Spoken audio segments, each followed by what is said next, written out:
நமஸ்காரம். குழந்தைகளுக்கு கதை சொல்லி தூங்க பண்ண வேண்டும். அதெல்லாம் ஒரு 3 வயசுக்கு சொல்ல ஆரம்பிப்போம். 5-6 வயசு வரைக்கும் கண்டிப்பாக கேட்பார்கள். 6 வயசு ஆன பிற்பாடும் புத்தகங்களை வைத்துக் கொண்டு கதை சொன்னாலும் ஸ்பெல்லிங் படித்து வேர்ட்ஸ் படிப்பதற்காகவாவது கதை கண்டிப்பாக படிக்கலாம். பெற்றோர்களுக்கு ஒரு எண்ணம் வரும், அந்த மாதிரி கதை நல்ல பகவானை பற்றியதாய் இதிகாச புராணங்களாக இருந்தால் அது நன்றாக இருக்குமே இருந்து பல புத்தகங்கள் உள்ளன. சித்திரை கதைகள் எல்லாம் உண்டு, எல்லாமே இருக்கின்றன. ஏதேதோ கதைகளை சொல்லுவதை விட இந்த கதைகளை சொல்லலாமேன்னு தோன்றும். ஆனால் கூடவே ஒரு சந்தேகம் வரும். எந்த இதிகாசம் புராணம் எடுத்தாலும் நிறைய சண்டை. ராமாயணம் எடுத்தால் எத்தனை முறை சண்டை, மகாபாரதம் திரும்பி பார்த்தால் சண்டை. அப்ப குழந்தைகளுக்கு மறுபடியும் வயலன்ஸ் தானே சொல்ல வேண்டியிருக்கிறது. இவர் இப்படி தவறானது செய்தார், பகவான் தண்டித்தார், கொன்றார், அழித்தார், பெரும் சண்டை. மகாபாரதம் என்றாலே பாரத போர். அப்படி இருக்கும்போது வெளியில் ஏதோ சினிமா, டிராமா, அந்த விஷயங்கள்லாம் தான் வயலன்ஸ் அதிகமாக இருக்கிறது. கெட்டவர்கள் கெட்டது பண்ணுவது தோன்றுகிறது, ஏமாற்றுதல் இருக்கிறது. இதிகாசம் புராணம்னு சொன்னால் அதெல்லாம் இருக்காது நினைத்து சொல்ல போனால் அங்கும் சண்டை இருக்கிறது. என்ன பண்ணுவது என்று சந்தேகம் வரும். ராமன் பிறந்தான் என்று சொல்லலாம், அதில் சண்டை இல்லை, தீங்கும் இல்லை. ஆனால் பிறந்தான் என்கிற கதை சொல்லுவது அவ்வளவு அட்ராக்டிவாக இருக்குமா?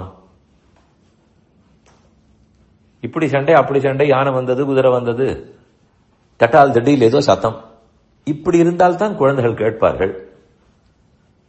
ராமன் பிறந்தார், தொட்டிலில் தூங்கினார், வசிட்டர் வந்து பெயரிட்டார், இப்படி சொன்னால் கேட்பார்களா? அதனால் ஒரு சில நல்லதுகள் இருந்தாலும் அந்த நல்லதை சொன்னால் எடுபடாது.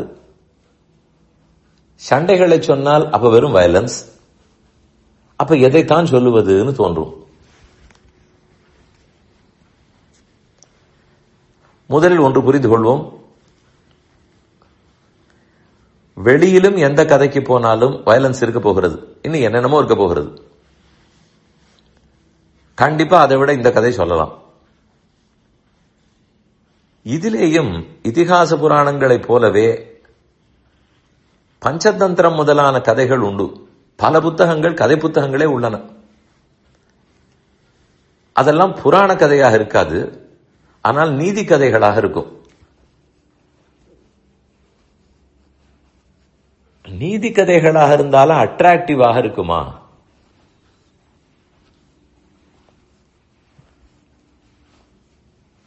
அது அட்ராக்டிவாக சொல்லித்தான் பழகியாக வேண்டும்.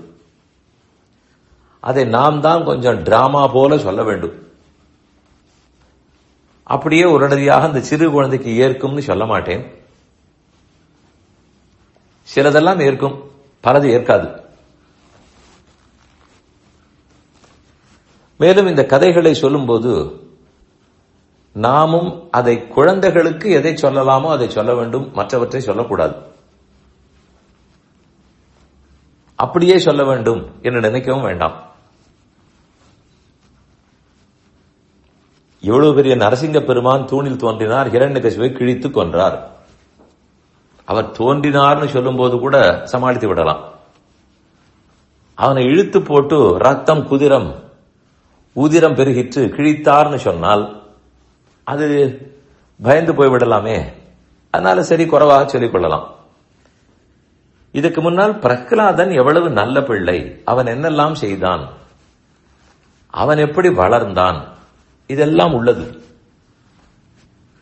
அவற்றை அப்பீலிங்காக சொல்ல முடியும்.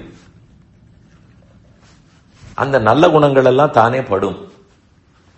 இது இவர்களுக்கு எடுபடுமோன்னு நினைத்துக் கொண்டிருக்க வேண்டாம். அப்படி பிரகலாதன் கதைன்னு சொல்லும்போது அவன் எவ்வளவு நல்லவனாக இருந்தான்னு புரிய வைக்க வேற குட்டி குட்டி கதைகள் அங்க நாம சேர்த்துக் கொள்ளலாம்.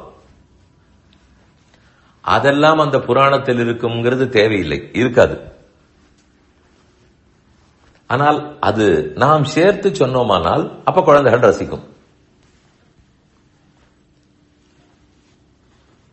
எப்படியுமே குட்டி கதைகளாக சொல்வது நலம்.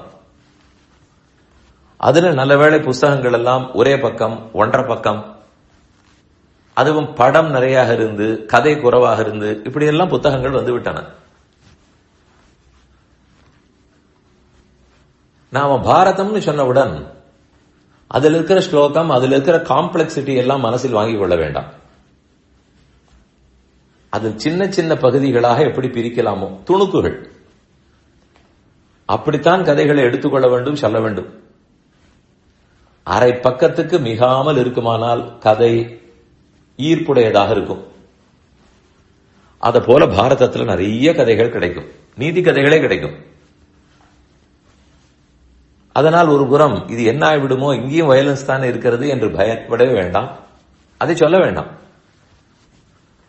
பாக்கி உள்ளவற்றை தான் பிடிக்கும்படிக்கு எடுத்து சொல்ல வேண்டும்.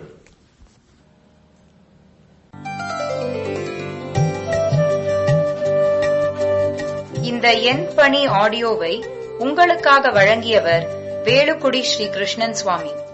இந்த ஆடியோவை தினமும் உங்கள் மொபைலில் பெற கிஞ்சித் என் பணி KINCHITENPANI என்ற ஆப்பை கூகுள் பிளே ஸ்டோரிலோ அல்லது ஆப்பிள் ஐஸ்டோரிலோ டவுன்லோட் செய்து கொள்ளவும். தினம்தோறும் இது போன்ற உபன்யாசங்களை கேட்டு மகிழவும்.